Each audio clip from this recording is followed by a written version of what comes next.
Welcome to the first in a new series brought to you by the LIA, in which we will be trying to give an introduction into basic economic concepts.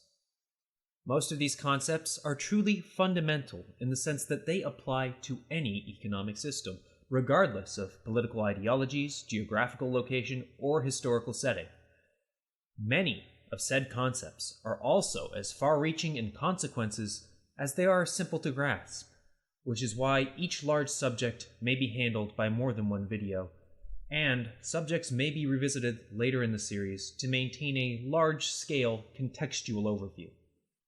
Before anything else, however, why do we care enough to do this? Even more importantly, why should you care enough to watch these videos? First of all, the Liberalist International Association is a 501c3 nonprofit registered in the state of Iowa in the United States of America. Article 3 of our statutes, the mission statement of the LIA, reads, in part, "The aim of the LIA shall be to promote liberalist projects, ventures, and values." So, it's our job, even if we're not being paid for it. The liberalist values mentioned refer to a list of 7 principles. These are freedom of speech, individual rights, democracy, economic freedom, self-reliance, blind justice, and secularism. These principles, which we're exploring in a little more depth in our Principles and Practice series, are intertwined in various ways, as they are in our reason for regarding this type of knowledge as important. If I may make an example. Your average electrician knows about as much about brain surgery as a brain surgeon knows about electrical construction standards and applications. That's usually not a problem, unless the surgeon insists on wiring his own operating room, or the electrician insists on doing his wife's surgery himself. When it comes to economics, however, many people are ignorant. Those of us living in liberal democracies do have an influence on economic policies being implemented by our governments. This is of incredible importance because in the end, economics involve people, human individuals and their standards of living, and therefore their well-being. You yourself, dear viewer, are not exempt from this. So, informed by our desire to promote economic freedom, individual rights, and last but not least, self-reliance and personal responsibility, we want to give you the information and knowledge you need to be informed about these decisions and not be led astray by either short-term thinking or empty promises. Now, back to the main topic of this video. What are the economy and economics? Let's start with some historical background. In ancient Greece, before and during the period of the great city-states, much of the economic production and social organization was centered around the oikos.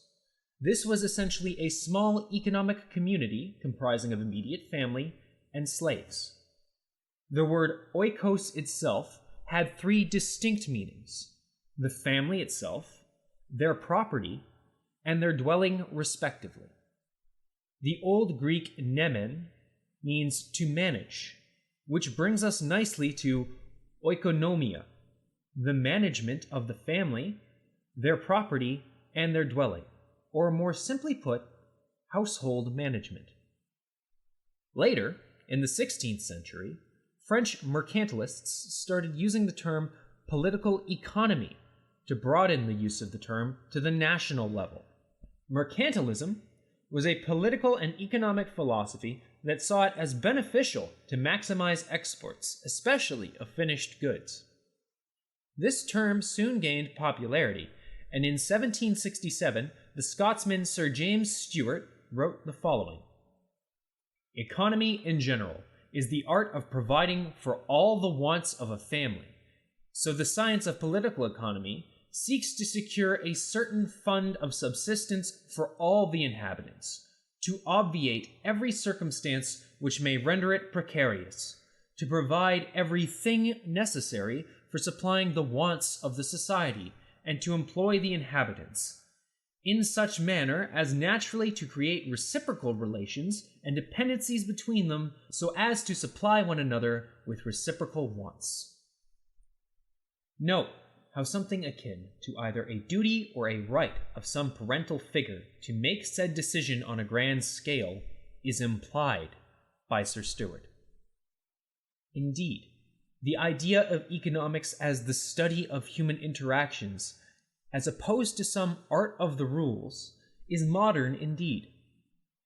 Even the great Adam Smith, who in more ways than one is one of the founding fathers of our understanding of the role of markets in the economy, referred to the subject in the following fashion: an inquiry into the nature and causes of the wealth of nations, a branch of the science of a statesman or legislator with the twofold objective of providing a plentiful revenue or subsistence for the people, and to supply the state or commonwealth with a revenue for the public services.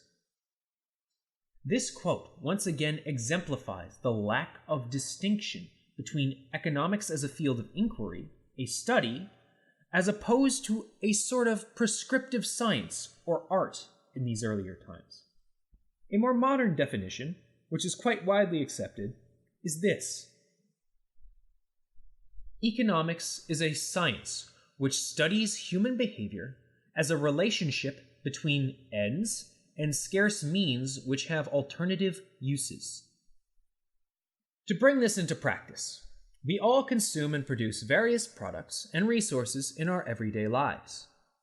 Since we are living neither in paradise nor a hypothetical post-scarcity society, what everybody combined wants always adds up to more than there is.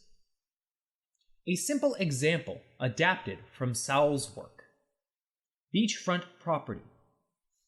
All other factors remaining equal, type of neighborhood, private and local public amenities, square footage, a significant fraction of people would prefer a beachfront property to any other property.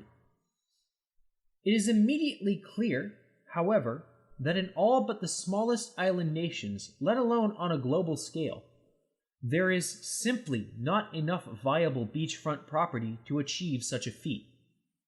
So, people are forced to economize.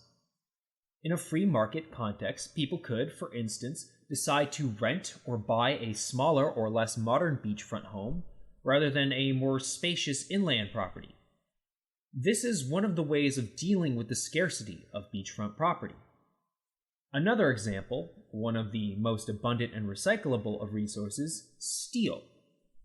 Simply put, if steel were even cheaper than it is, we'd use even more. A lot of places where it's replaced with cheaper alternatives would instead use steel. However, there is a certain amount of steel that can be mined, reprocessed, transported, etc., for a given amount of time and a given amount of infrastructure. Since what everyone would want, if it were free or dirt cheap, exceeds what there is, people compete for what there is. This leads both to resources ending up with those who can use them most effectively, or suffer the consequences, and creates an incentive for increasing or decreasing production and exploring alternatives in case of a chronic supply-demand mismatch. What is easy to forget in all these abstracted discussions is the first part of the definition. The economy is about people, their interactions and choices in the face of scarcity, and alternative ways to spend their time and resources. Policy decisions that impact these matters therefore directly impact individuals' lives, as well as the rest of society. This is why we think it is so important to inform you about these concepts, so you can start thinking in terms of the incentives that certain decisions create, rather than the promises that are made to defend political decisions. With that, that will be all for part 1. We'd like to take the time to thank you for watching, and we hope to see you soon for part 2. If you liked the video, please like, consider subscribing, leave a comment, or share it on social media. Every little bit helps us spread this message far and wide. Thank you.